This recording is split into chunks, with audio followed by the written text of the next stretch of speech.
सहाय्यक प्रकल्प अधिकारी राऊतच्या घोटाळ्याची व्याप्ती मोठी, बड्या अधिकाऱ्यांच्या समावेशाची शक्यता, सखोल चौकशीची गरज.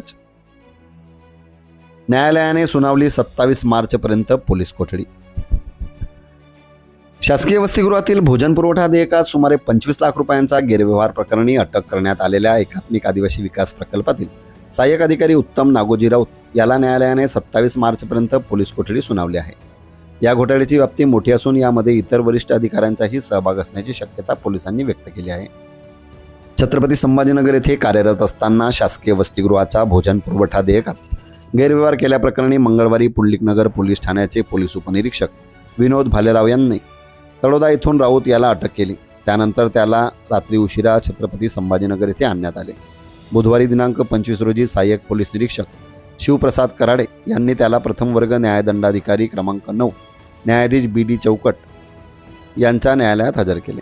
तपास दरम्यान राऊत व त्यांच्या सहकाऱ्यांनी संगमताने वसतिगृहाचा भोजन पुरवठा रजिस्टरमध्ये खाडाखोड केल्याचे उघड झाले आहे.